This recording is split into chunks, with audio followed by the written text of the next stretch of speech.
Saderengipun kepareng kula ngaturaken pangayu pambagya panganjali. Om Swastiastu. Hong ulun Basuki langgeng. Kami selaku lembaga mengucapkan selamat datang Ide Nak Lingsir, Ide Nabe, dan juga dari Yayasan Padukuhan Sri Chandra Bhairawa yang dari Bali. Selamat datang di Desa Sumberanom, lereng Pegunungan Tengger Bromo, yaitu di Desa Sumberanom ini, tepatnya di Pura Kahyangan Jagat Mulyo Bakti Titiluhur. Saya bersama Romo Mangku Suryadi selaku pimpinan daripada Yayasan Sri Chandra Bhairawa. Kami yang dari Tengger ini mempunyai keinginan agar dapatnya nanti kita bisa menjalankan swadharma ini sesuai dengan sastranya. Karena apa? Ide Nabi di sini para pemangku ini masih belajar hanya melalui buku saja. Jadi belum ada tuntunan-tuntunan khusus yang memang dari guru. Jadi kita hanya berguru kepada buku saja. Jadi harapannya ke depan nanti para pemangku-pemangku yang ada di Desa Sumberanom di lereng Pegunungan Tengger ini nantinya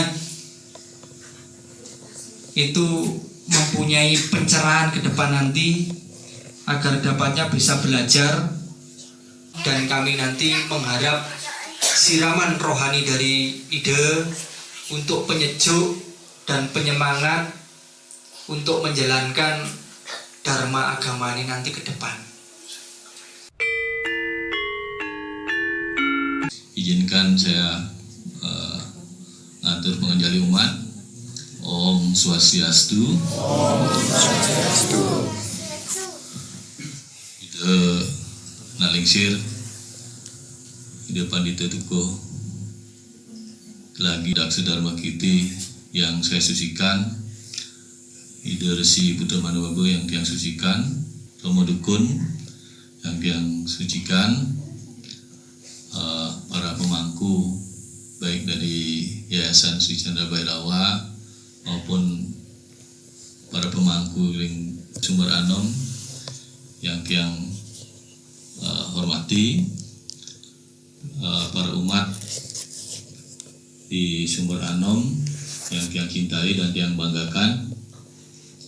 Jadi sangat bersyukur kehadapan Ide Sanghyang Widiwasa kita bisa berkumpul di sini, menyatukan pikiran, anti perkataan, perbuatan dari kita sendiri dalam melaksanakan dharma agama. Nanti ada sedikit pesan dari Ide Pandita selaku pemberi dharma tula mudah-mudahan dengan kehadiran Ida Pandita yang mengisi Dharma-Tura ini bisa menjadi pengayoman, tuntunan dalam kita melaksanakan Dharma agama ini, baik para pemangku di sini maupun para umat di sini. Jadi intinya kita dari yayasan ini murni memang sosial. Karena di Tengger ini tidak ada yang dinamakan kitab seperti di Bali, yaitu ya kitab-kitab di Tengger mungkin tidak ada, hanya kitabnya itu tanpa tulis itu sejak dulu ya. Jadi ada di dalam pikiran, ada di dalam benak kita. Hanya itu yang kita pernah kita lakukan, kita bisa bertahan. Orang Hindu yang khususnya yang ada di Tengger mungkin semua seperti itu. Nanti kita ini diberi tuntunan yang sesuai kita butuhkan. Itu pengantar dari saya, hanya sedikit. Akhir kata, Om Santi Santi Santi Om. Om Swastiastu. Om Ulun Basuki Langgeng. Terima kasih waktu yang diberikan kepada saya yang telah disucikan Nabi dari Bali dan semuanya yang dari Bali. Yang pertama kita ucapkan puji Astunggara kepada Sang Hyang Widiwasa, yang mana kita bisa berkumpul di Pura Mulyo Bakti Titiluhur dengan keadaan sehat, rohani dan jasmani, lahir dan batin. Terima kasih atas waktu yang diberikan. Pertama-tama Ida mengaturkan sembah pada sesuhunan yang berstana di pura, kemudian mengucapkan terima kasih juga buat saudara-saudara sedharma, Romo Dukun yang Ida hormati. Karena hari ini diberikan waktu untuk bisa bertemu dengan saudara semua, diberikan waktu untuk melayani saudara semua.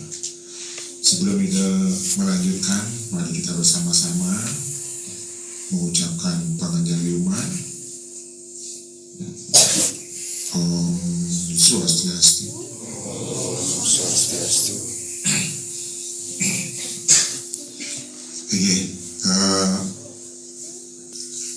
Pemahaman yang diharapkan oleh Jero Mangkusul Jarwo dan semeton-semeton sami Romo Dukun, karena di sini dibutuhkan tentang pemahaman hakikatnya dan tujuannya,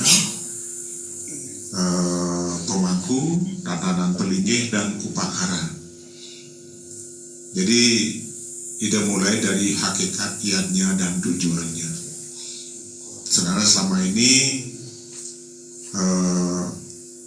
kita beragama tidak boleh terlepas dari upakara. Tapi selama ini juga bahwa banyak bahasa yang dilontarkan bahwa orang Bali datang ke Jawa untuk membalikan Jawa. Kalau kita lihat sejarah, lontar-lontar yang ada di Bali sekarang adalah warisan orang Jawa. Karena pada waktu pelarian di zaman dulu ada penghancuran agama Hindu, larinya ke Bali. Jadi lontar-lontar yang tertulis di sana semua beraksara Jawa kuno. Jadi jangan salah ketika orang Bali berbicara tentang apa yang ada sesuai dengan ada di lontar dengan aksara Jawa kunonya, bukan semena-mena ingin membalikan Jawa. Jadi prosesnya ya kita mulailah membuka diri pada saat kapan harus kita bisa menerima dan pada saat kapan kita harus bisa menolak dari semua masukan itu. Nah, untuk lebih jelas lagi, ide akan mulai dari kita, ini menurut pikiran ide, kita itu beragama Hindu itu ada dua jenis. Satu beragama pribadi, kemudian kedua beragama masyarakat. Nah, dalam yang mana namanya beragama pribadi dan yang mana namanya beragama masyarakat. Kalau kita di Bali sudah terbiasa melaksanakan upacara, yang namanya beragama pribadi adalah ketika kita melakukan upacara masih seputar pekarangan rumah kita sendiri. Dari menikah, setelah hampir 7 bulanan, lahir begitu 7 bulan, 1 bulan, 42 hari, 3 bulanan, 1 oton, kemudian naik remaja, menata, sampai ngaben dan ngelinggihan di Merajaan Suan-Suan. Kalau dilakukan di masih seputar rumah itu, kita katakan bahwa itu sebagai kita melaksanakan beragama pribadi. Terus bagaimana caranya untuk melakukan sebuah yajna? Karena dalam konsep yajna banyak kitab suci menyatakan bahwa ketika kita melakukan sebuah yajna, lakukanlah dengan yajna yang satvika, yang sangat bagus, yang sangat baik. Karena tujuan dari kita melakukan yajna itu adalah satu adalah kerukunan di keluarga, kedua adalah kesejahteraan, ketiga adalah kedamaian, kebahagiaan. Itulah konsep tujuan dari kita melakukan sebuah yajna. Tapi di Bali pun masih rancu, masih banyak orang yang belum paham tentang tujuan yajna ini. Karena di Bali ketika melakukan yajna itu pertama mereka harus punya uang. Jadi setelah punya uang, mereka membuat bandan atau membeli bandan di tempat yang jualan bandan. Setelah selesai upacaranya itu dipuput oleh pemangku atau sulinge. Setelah itu muspo, lunas tirta, lunas bija sudah selesai. Jadi konsep mereka dulu yang belum memahami tentang tujuan yajna itu adalah terakhir dari lunas bija sudah upacara itu sudah sukses. Tapi setelah itu apa yang terjadi? Sering sekali terjadi keributan di rumah tangga. Nah ini ketika kita melakukan agama pribadi, bagaimanakah cara kita untuk mendapatkan yajna yang satvika? Dibutuhkan 3 komponen dalam melaksanakan yajna ini. Satu adalah keikhlasan kita melakukan yajna. Kedua adalah sesuaikan dengan sastra yang ada. Ketiga yang paling penting sekali adalah sesuaikan dengan kemampuan kita sendiri. Ini pun diberikan penjelasan yang mana namanya keikhlasan. Nah kalau misalnya di Bali sering kita bicarakan bahwa kalau kita punya uang 100 ribu rupiah, pakai berupacara 50.000 rupiah. Yang 50.000 ini perlu kita simpan karena kita hidup itu perlu makan, perlu biaya sekolah anak-anak, perlu bayar listrik, bayar air, bahkan beli pulsa telepon. Jadi keikhlasan itu seperti itu kalau kita melakukan upacara pribadi, beragama pribadi. Nah sastranya ini dalam Pluto ini diatur ada 9 tataran kita melakukan yajna. Kanista, madya, madya, utama. Jadi kanistanya ada 3, madyanya ada 3, utamanya ada 3. yang mana kita mau lakukan. Jadi ini sastra ini harus sebagai patokan. Dimanapun agama Hindu itu, para leluhur kita sudah sangat luar biasa meninggalkan sebuah warisan kepada generasi yang sekarang. Bahkan warisan itu ribuan tahun. Beliau sudah sangat bijaksana sekali. Dia sudah memikirkan dari ribuan tahun yang terdahulu yang akan terjadi seperti apa. Dia sudah memikirkan. Cuman kita di Bali itu sering sekali melupakan itu. Jadi yang diutamakan kemewahan. Jadi sering sekali terjadi melaksanakan upacara di luar kemampuan. Karena saya berani melakukan ianya, saya ikhlas, saya punya uang 100, karena kurang saya pinjamkan uang. Itu salah. Terus kalau saya berani melakukan ianya, saya ikhlas, saya jual tanah warisan. Ini tak masalah lagi. Tidak akan pernah memikirkan generasi berikutnya. Tapi setelah mereka melakukan ianya ini, pada akhirnya begitu selesai upacara itu merasa terbebani dengan hutang-hutang yang ada, lalu menyalahkan agama. Ini konyolnya. Jadi harapan itu sama saudara semua di sini supaya tidak terjadi seperti itu. Jadi tolong ketika melakukan yajna pribadi, upacara beragama pribadi itu tiga komponen itu adalah satu keikhlasan, kedua sastra, ketiga sesuaikan dengan kemampuan. Nah itu. Nah sekarang ketika melakukan yang mana namanya melakukan agama masyarakat. Agama masyarakat itu adalah dilakukan ketika keluar dari halaman rumah kita, dari pintu gerbang.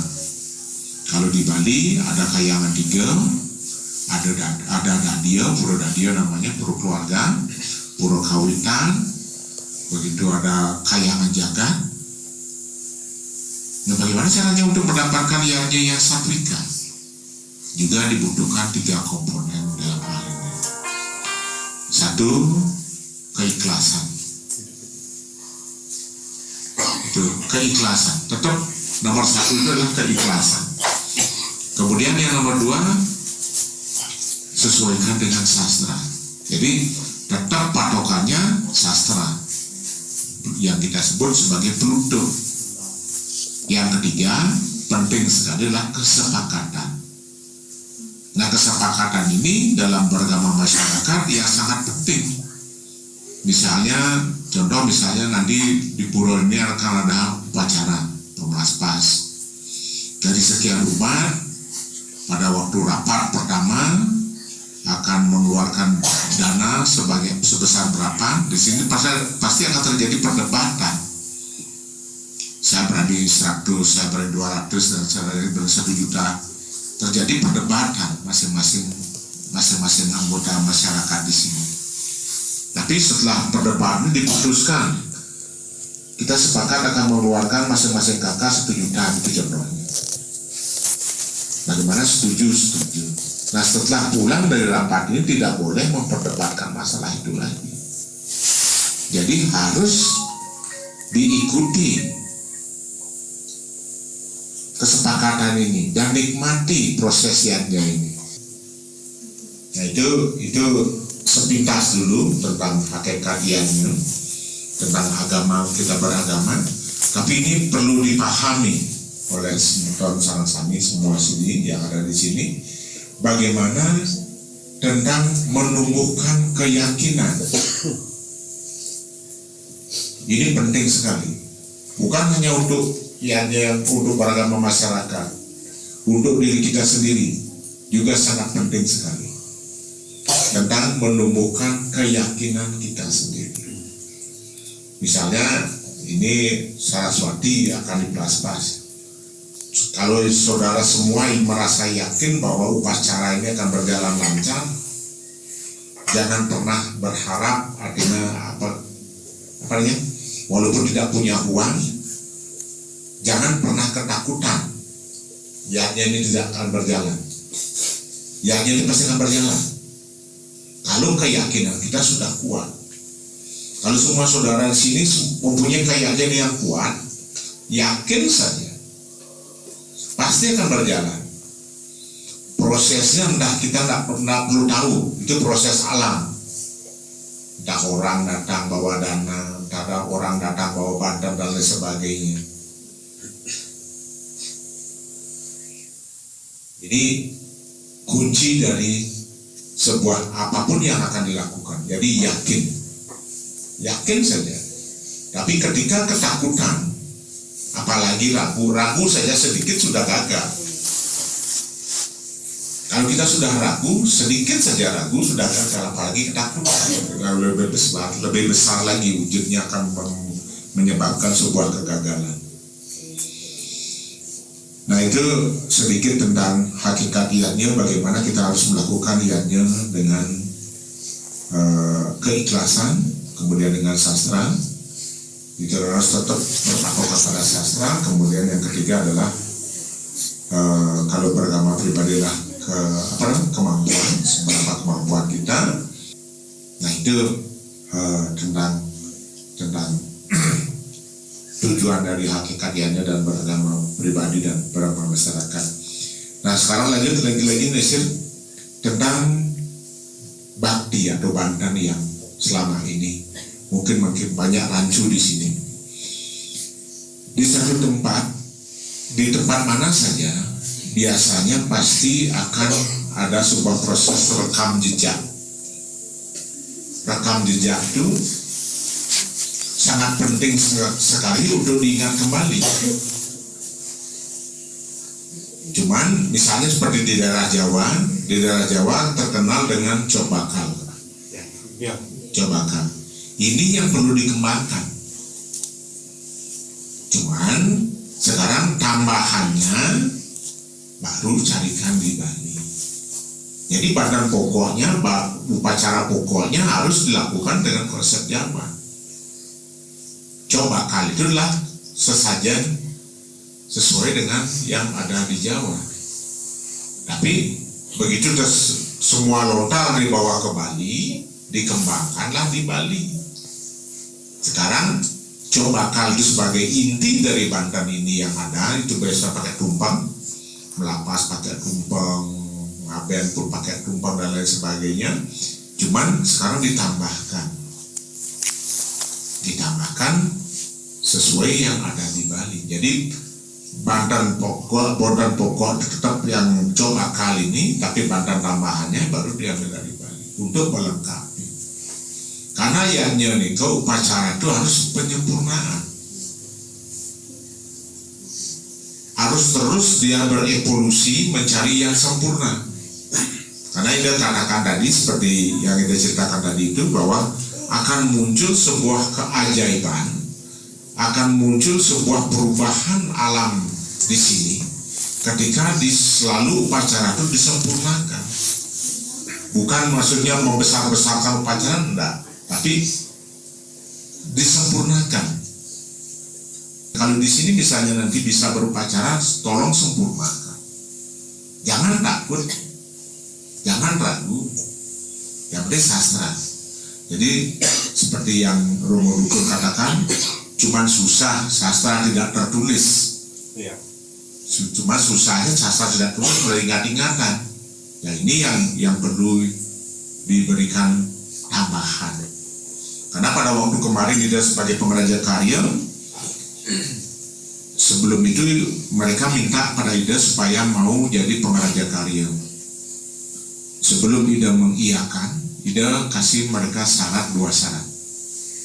Pertama adalah disiplin waktu. Disiplin waktu ini sangat penting. Yang kedua, upacara yang dibikin Ida tidak mau sesuai dengan restu. Ada istiadat di sana, tapi Ida bikin Banten harus sesuai dengan sastra. Karena apa? Karya upacara yang dilakukan inilah sebuah sejarah. Sejarah yang sangat luar biasa. Ribuan tahun para leluhur kita Leluhur Ida tak pernah melakukan niatnya ribuan tahun. Sekarang di generasi sekarang kita bisa melaksanakan niatnya. Lakukanlah sejarah yang terbaik. Jadi sastra ini sebagai dasar, harus tetap sastra sebagai dasar pedoman untuk melaksanakan niatnya. Jadi kalau bisa dilakukan dengan indah, dengan yang tidak katakan tadi bahwa sejarah ini kan bikin sejarah juga, sejarah yang indah untuk generasi berikutnya. Sesuaikan sekarang dengan sastra, sesuaikan dengan lontar. Kalau misalnya cobakan sebagai bandan intinya, lakukan itu bandan intinya. Tambahannya seperti apa? Nanti disusun. Itu. Nah itu tentang niatnya sedikit, mungkin sebentar nanti ada pertanyaan, tolong dicatat-catat dulu. Nah sekarang masalah pemangku. Jadi tujuan pemangku apa? Fungsi pemangku dengan fungsi sulingi sama. Sulingi dan pemangku adalah seorang pelayan umat. Tolong dipegang ini, bukan dilayani oleh umat. Kita harus melayani umat, bukan kita yang dilayani oleh umat. Kalau kita bisa melayani umat, berarti kita bisa melayani Tuhan yang ada di dalam diri umat itu sendiri. Jangan melihat wujudnya umat di dalam, karena kita tidak akan mungkin bisa melihat Tuhan, kita tidak akan mungkin bisa melihat Betara. Bagaimana kita melayani beliau? Kan tidak mungkin bisa. Yang kita perlu layani adalah umatnya, ciptaannya Tuhan. Berarti kita sudah melayani Tuhan itu sendiri. Nah itu sebenarnya dari pemangku itu. Sekarang pemahaman tentang pemangku itu adalah seorang pelayan umat. Intinya seperti itu. Jadi sangat penting sekali. Karena seorang pemangku itu wajib dia harus belajar. Karena pandangan orang terhadap seorang pemangku adalah minimarket, sama seperti minimarket, serba bisa, serba ada, walaupun kapasitasnya sedikit, volumenya sedikit. Misalnya sabun ada 3,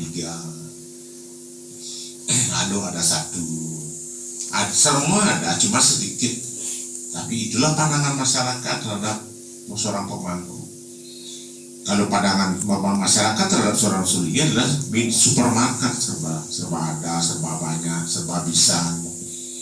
Tapi jangan salahkan masyarakat ketika memandang kita sebagai seorang pemangku adalah serba bisa, karena kita sudah siap untuk menjadi seorang pemangku. Jadi pandangan mereka ya otomatis, karena setiap ada kejadian sesuatu misalnya meninggal, perlu duasa dan lain sebagainya, ya harus kita ditanyakan, menanyakan pada kita. Nah, inilah fungsinya nanti seorang pemangku itu wajib untuk belajar.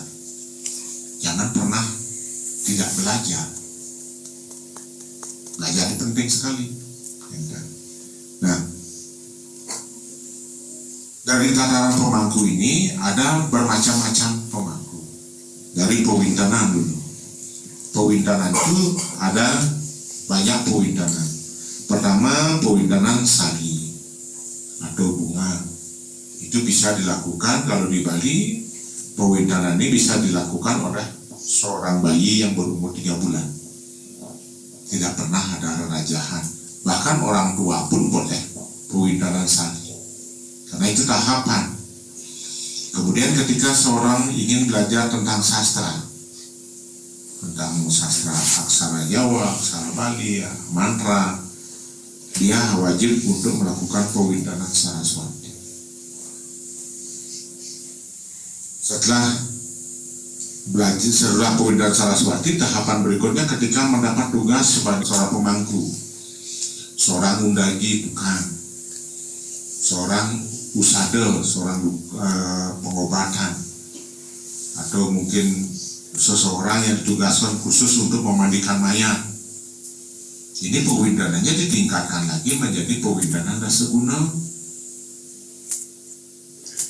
Kemudian setelah jadi pemangku, untuk mensahkan lagi pewindannya ditingkatkan pewindanan Ganapati namanya. Nah sekarang kalau di desa ini tidak ada sulinggi, supaya boleh mengambil pekerjaan yang lebih besar lagi, pewindanannya harus ditingkatkan, namanya pewindanan Panceresi. Jadi pewindanan Panceresi inilah kalau di Bali, tapi ini peninggalan di Jawa juga yang kita bawa ke Bali, bukan resto di Bali.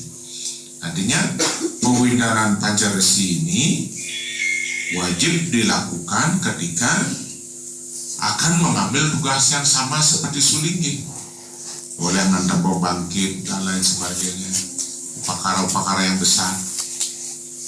Nah, besar kecilnya pewindanan ini bukan di apa namanya, bukan karena upakara yang besar seperti Pancawali Keramo, di Tanuras pewindanan di sana sudah menjamin pewindanan besar, tidak. Itu bukan jaminan. Besar kecilnya pewindanan ini tergantung berapa aksara yang dirajah pada tubuh kita. Kalau pewindanan Sari itu tidak ada perajahan. Kalau Saraswati yang dirajah di wajah saja. Itu yang ditulis dengan aksara Bali, aksara Jawa dan Bengali. Kemudian pewindanan Dasaguna, rajahnya dari ubun-ubun sampai di pusat dan di punggung. Demikian juga pewindanan Ganapati, dari ubun-ubun, pusat sampai di pusat dan di punggung. Yang perbedaan itu adalah rajahnya di punggung. Kemudian yang Panceresi adalah sebuah pewindanan di mana aksara yang ditulis 21 tempat, dari ubun-ubun sampai telapak kaki. Nah inilah yang mensahkan seorang pemangku yang disebut mangku gede atau jeru gede kalau di Bali. Rerajahan inilah yang menentukan. Jadi itu apa namanya, tingkatan pemangku yang sesuai dengan pewindanannya. Jadi kalau di sini mungkin perlu disebut pemangku pandita, sama dengan pewindanan Panceresi. Entah siapa nanti yang disepakati misalnya untuk dijadikan sebagai tokoh nantinya, lakukanlah pewindanan Panceresi ini. Jadi ini sudah sah sesuai dengan sastra yang ada, bukan hanya sebutan saja. Kalau ditingkatkan lagi menjadi Bawati atau Jero Gede Bawati, itu adalah proses sederage. Ada proses sederage, kemudian tingkatan berikutnya baru ke sulinggi. Nah itu tataran kepemangkuan dan apa namanya, sesuai dengan pewindanan. Bahkan dulu di desa-desa tua di Bali yang melaksanakan upacara pengabenan itu pemangku yang disebut jero mangku putus. Itu pacarannya besar sekali, pakai kerbau. Itu pakai kerbau baru mendapatkan gelar jero mangku putus. Ini jero mangku di desa-desa tua di Bali masih sampai saat ini. Upacaranya besar, lebih besar daripada peniksaan untuk Gedung Sulinggi. Itu beberapa desa masih dipertahankan budaya yang seperti ini. Jadi itu tataran-tataran pemangku yang ada di Bali dan tingkatan pewindanan yang ada di Bali. Kemudian kalau dalam tataran di Bali itu ada tataran sebuah lontar yang mengatur tentang pelingging yang ada di Bali. Jadi untuk pelingging pokok misalnya kalau dalam rumah tangga, seorang anak ketika menikah, setelah menikah mereka pindah rumah walaupun bersebelahan. Di rumah tua ini ada sebuah 3 pelingin pokok, kemulan, laksu, perlurah. Itu kemulan pelingin yang sangat pokok inti. Jadi 3 saja sudah cukup di Bali, aturan di Bali. Lontar, Patmo, Buana, jajar kembali ide pelingin. Itu aturan tentang bikin pelingin. Kemudian ketika anak ini sudah menikah dan dia pergi dari rumah tua ini mencari tempat baru, dia punya rumah baru, dia wajib mendirikan 3 pelingin ini. Karena pelingin pokok ini, kemulan ini adalah pelingin perkara adanya leluhur. Kalau kemulan ini dijabarkan mungkin bisa seperti ini.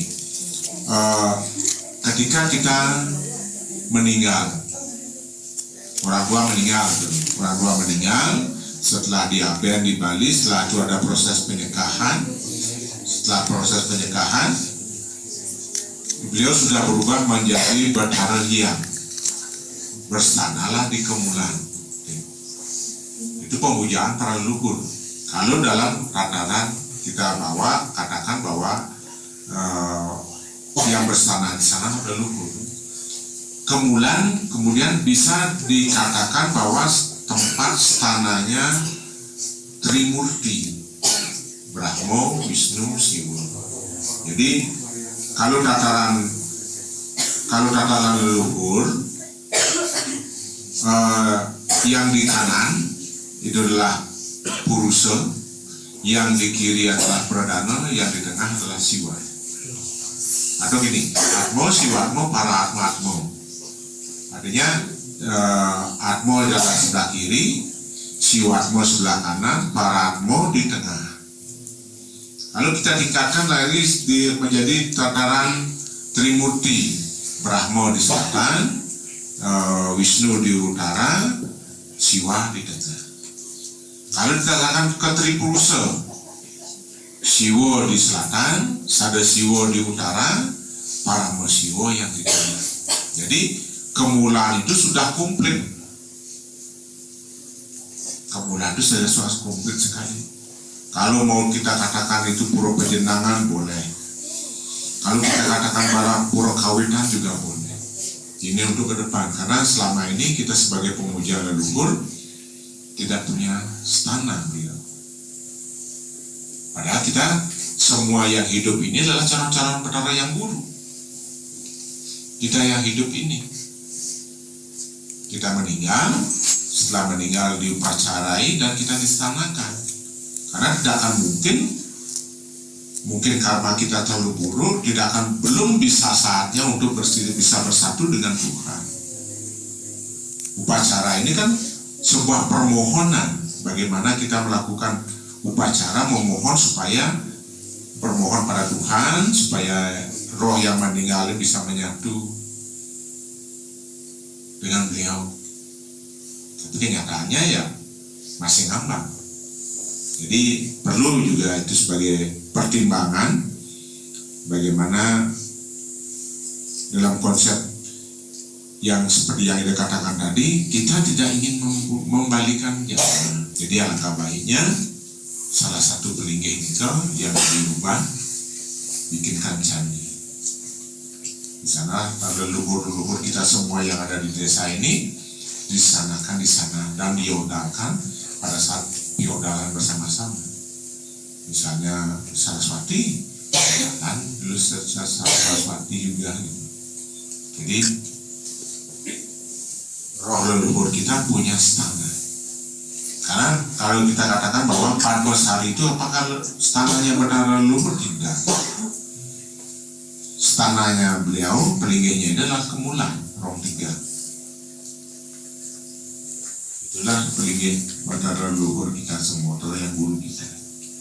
Jadi seperti yang dikatakan tadi, kita yang hidup ini adalah calon-calon Bathara yang guru.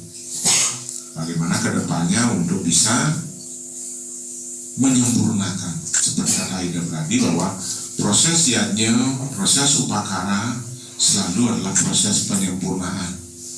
Karena harapannya setelah melaksanakan upacara ada sebuah perubahan. Satu watak kita bersama-sama, ada perubahan. Awalnya tak pernah rukun, kita menjadi rukun. Kemudian keberuntungan bertambah, kita awalnya tak punya apa-apa, kita bisa punya mobil. Jadi penting sekali. Jadi perubahan ini yang perlu kita terakhir pasti kita akan mendapatkan kebahagiaan. Ini yang perlu disempurnakan. Jadi prosesnya, proses berpekaran harus ada penyempurnaan, harus terus berkembang ya. Itu dulu sedikit dari yang kita katakan tadi, mungkin dari penjelasan dari yang singkat, ada beberapa pertanyaan yang belum jelas, silahkan tanyakan.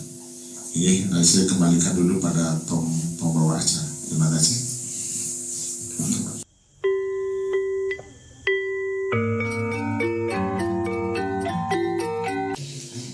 Buat sang penanya, terutama Bapak Kepala Desa, ini pertanyaannya sangat bagus sekali. Mohon dijelaskan tentang Betara Siwo Buddha yang ada di Bali. Sebenarnya Siwo Buddha itu ajaran, tapi ini bukan agama. Berbeda dengan agama Buddha yang sekarang. Karena kita sudah meninggalkan, leluhur sudah meninggalkan banyak peninggalan selama di Jawa. Di Bali pun ada sebuah situs di Singaraja, di Kalibungkuk, Lopina, itu ada sebuah stupa. Itu kalau dilihat peninggalan tahunnya, tahun 700-an, tahun 700. Itu kemudian yang kedua di Pura Pegulingan, itu berangkat tahun 898, dan bahkan banyak situs juga yang lainnya tentang Buddha dan Siwa. Ini tentang Buddha. Ya, jadi sebenarnya Siwa Buddha itu adalah sebuah ajaran di mana sebenarnya saling melengkapi. Tidak ada yang nomor satu atau nomor dua. Jadi saling melengkapi. Karena dalam Kekawin Sutosomo sudah dijelaskan bahwa ada tentang Siwa Buddhanya itu adalah tunggal, satu. Cuma dalam pemahaman ajaran ini, dalam ajaran Buddha ini ditujukan untuk pencarian Tuhan ke dalam diri sendiri. Itu ajaran. Kemudian kalau Siwa selalu mencari Tuhan kemana-mana. Itu aja perbedaannya sedikit. Jadi, tapi Buddha yang di Bali dan di Nusantara, Sulinggih Buddhanya atau paham-paham Buddha yang ada di Bali itu, Buddha yang di Bali adalah paham Buddha Bhairawa. Jadi ajaran leluhur memang dari dulu. Itu Bhairawa itu ajaran para leluhur kita terdahulu. Nah itu sedikit pemahaman tentang Siwa dan Buddha. Itu sebuah ajaran di mana masing-masing proses dalam sebuah kitab lontar peninggalan Jawa juga ini itu lontar Bubuk Sah dan Gagak Aking. Itu di mana menceritakan seorang pendeta yang beraliran Siwa yang melakukan tapa di puncak gunung. Beliau bergelar Gagak Aking. Beliau hanya makan serba yang suci, artinya vegetarian. Kemudian Bubuk Sah adalah seorang pelaku Buddha yang bertapa di tengah gunung, pertengahan gunung, dengan memakan segalanya. Dan di sana banyak diceritakan bagaimana proses akhir dari semua kehidupan ketika kita akan menjelang mati, itu ada keikhlasan. Kita sering sekali berbicara saya akan ikhlas ketika saya akan mati, tapi ketika sakit sedikit kita ketakutan luar biasa. Jadi kita kan belum ikhlas. Jadi menghadapi kematian itu dengan keikhlasan yang luar biasa hingga perjalanan roh kita menuju ke alam sana menjadi yang sangat luar biasa, sangat baik. Itu inti dari lontar yang tertulis dalam lontar Bubuk Sah dan Gagak Aking. Itu peninggalan di Jawa itu, yang kita masih sampai sekarang di Bali masih kita sangat agung-agungkan. Nah, itu tentang Siwa Buddha. Kemudian tentang Pewindanan. Apa itu Pewindanan? Pewindanan adalah kalau dipisahkan Wintan. Win itu adalah baru, asal.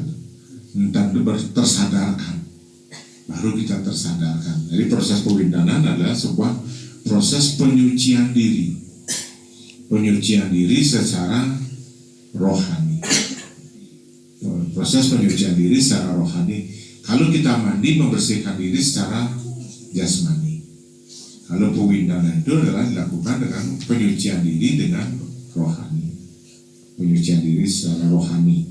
Jadi sekaligus menjawab dari Jero Mangku Siswono, dari pewindanan ini akan bisa membagikan tugas masing-masing pemangku. Seperti yang diceritakan tadi, pewindanan Saraswati baru seseorang ingin belajar tentang sastra, kemudian akan menjadi mangku, dijadikan mangku. Proses pewindanannya adalah proses pewindanan Daseguna, yang rerajaannya dari ubun-ubun sampai di pusar dan punggung. Kemudian setelah menjalankan jadi pemangku, ada proses lebih memantapkan lagi. Itu proses pewindanan Ganapati. Itu. Setelah menjalankan pewindanan Ganapati, untuk menjadi pemangku gede atau jero gede, itu pewindanannya harus ditingkatkan lagi menjadi pewindanan Pancersi. Itu rerajaannya dari ubun-ubun sampai telapak kaki. Nah, sekarang kalau seorang pemangku, tugas apa saja yang boleh dilakukan? Kalau di pemangku di peseraman yang Ida miliki, yang ada di Klukung dan di Perdukuhan, di peseraman pemangku di Perdukuhan, tidak punya peseraman 2, di Denpasar 1 dan di Klukung 1. Jadi setiap hari Jumat di Denpasar, setiap hari Sabtu di Klukung. Jadi pemangku-pemangku yang ada di peseraman Ida itu harus serba bisa. Upacara modalin harus bisa, macaru harus bisa, melapas harus bisa, memandikan mayat harus bisa, upacara kematian harus bisa, nyanggengin orang mendatah harus bisa, potong gigi itu harus serba bisa. Karena seperti yang Ida katakan tadi, pandangan masyarakat umum terhadap pemangku itu serba bisa. Jangan salahkan mereka marah-marah ketika kita diminta tolong untuk menyelesaikan upacara, kita nggak bisa, nggak mampu. Makanya seorang pemangku yang sudah sah jadi pemangku wajib belajar. Jadi semua pengetahuan itu harus wajib diketahui, semua pengetahuan wajib diketahui. Jadi sekaligus menjawab pertanyaannya Pak Kepala Desa dengan Mangku Siswono. Terus batas-batas upacara apa saja yang harus dilakukan oleh para pemangku ini? Upacara apa saja wajib dia lakukan. Ketika sudah pakai udang mangku, busana memangku, ya kita harus belajar. Tunjukkan bahwa kemampuan saya seperti ini. Saya serba bisa. Dan wajib umat-umat yang lain menghormati putusan ini. Gitu. Pahami? Ya, artinya para pemangku itu dia wajib belajar. Nah, karena proses pewindanan ini yang menentukan.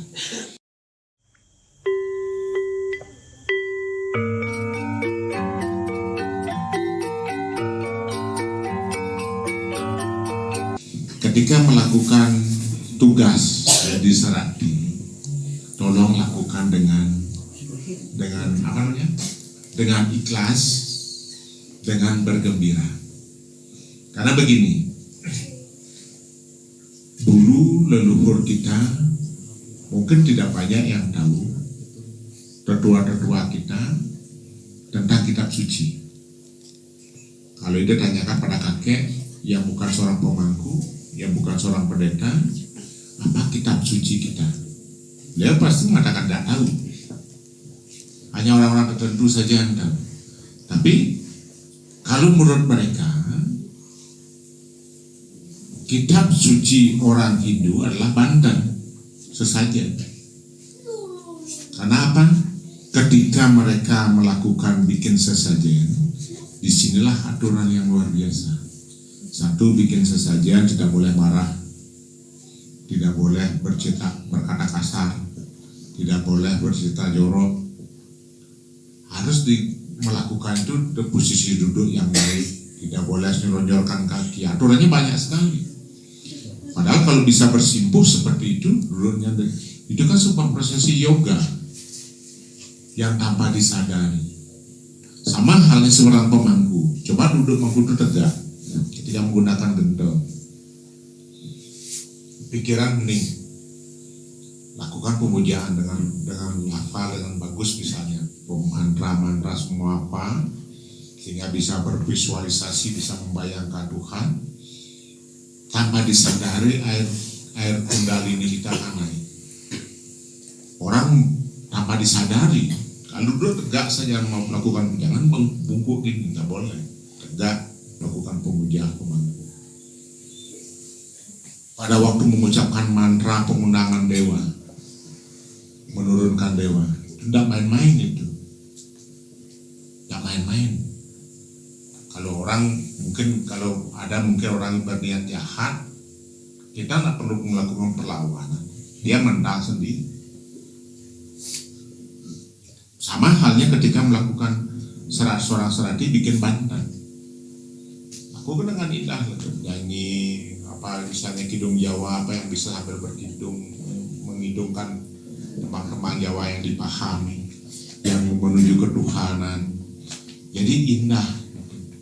Jangan sampai ngobrol, sampai keluar ludah, jangan. Itu saja.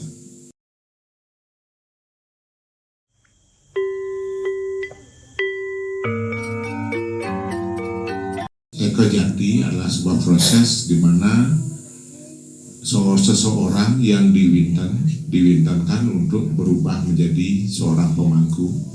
Itu adalah proses pewintanan yang disebut Eka Jati. Dan proses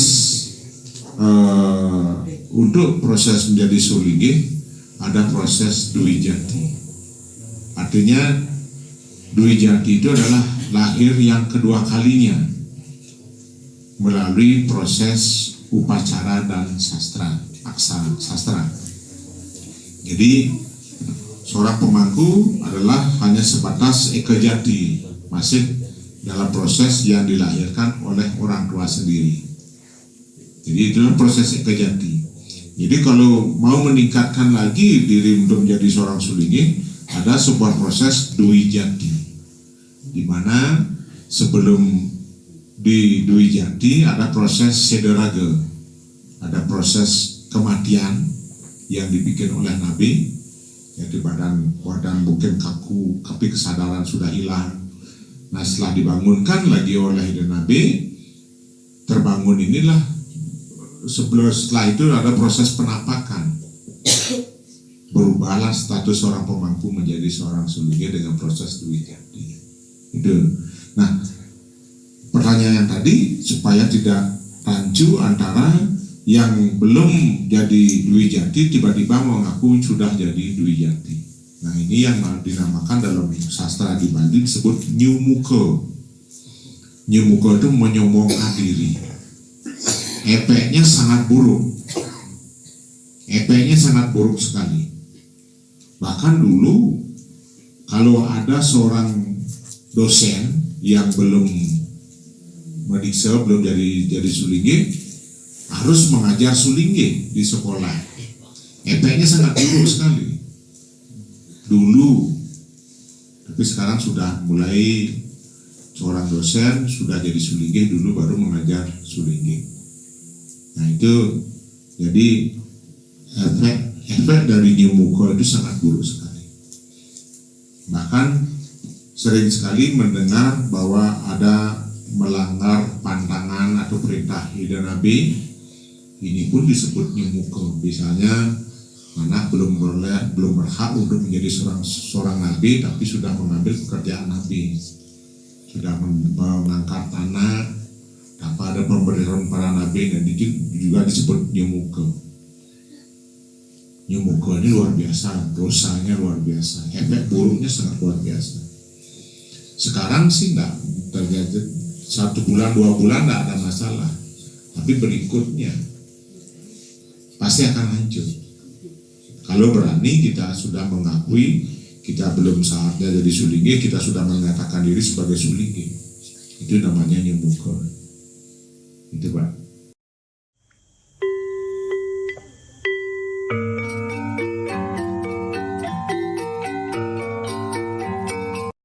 Sepatutnya sih harus mulai ditingkatkan windangannya ke Dasa Gunung.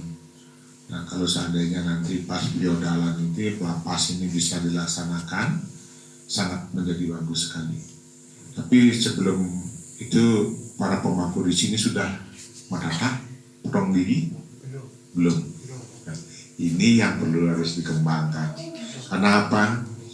Seorang pemangku sebelum menjadi seorang pemangku wajib dia harus melakukan menata.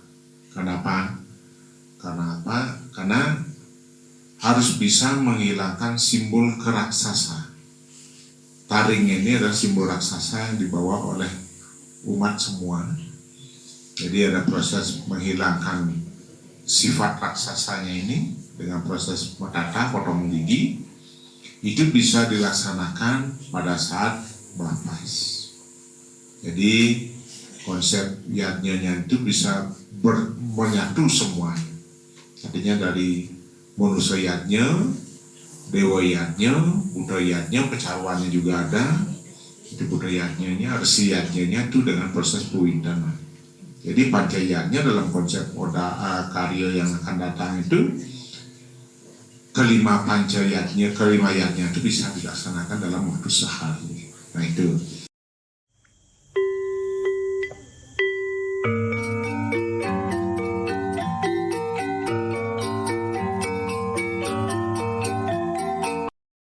Tidak ada larangan melakukan upacara pas Tilam Kepitu atau Siwolatri, tidak. Karena Siwolatri itu dilakukan di Purwaning sehari sebelum Tilam. Itu pemujaan untuk Dewa Siwa. Kalau Tilam Kepitunya setelah paginya. Jadi Siwolatri itu dilakukan dengan jagra, dengan bergadang, dengan menjapakan nama-nama beliau. Besoknya di tilamnya baru boleh melaksanakan upacara itu. Jadi jarang yang melakukan upacara Purwaning sehari sebelum Purnamo atau sehari sebelum tilam. Karena di Bali para Sulingi membuat sebuah aturan. Dulu sempat nyepi dirayakan pada saat pengerupukan.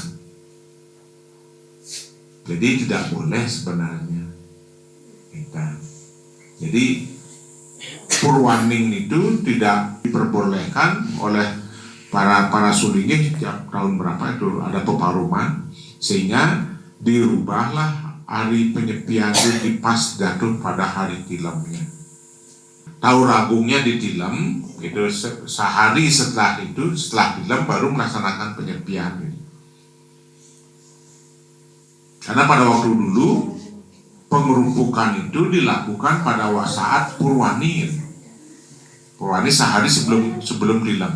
Ini yang dirubah oleh para Sulingi dulu di Bali, sehingga berubah menjadi pengerumpukan itu karena melakukan upacara besar pada saat tilam, bukan pada saat Purwani. Jadi pelaksanaan nyepinya itu dirubah menjadi ke di sehari setelah tilang. Gitu. Jadi kalau puja wali pas Siwolatri barangkali kurang cocok sehari sebelum tilang. Jadi pelaksanaan puja walinya itu sangat bagus ketika pada saat hari tilang. Karena Siwolatri itu kan dilaksanakan sehari sebelum tilang. Gitu. Kira-kira sambut? Iya. Tidak, mohon maaf kalau ada kata-kata yang kurang berkenan. Tidak tutup dengan Parama Sandi. Om Sandi, Sandi, Sandi, Om. Terima kasih.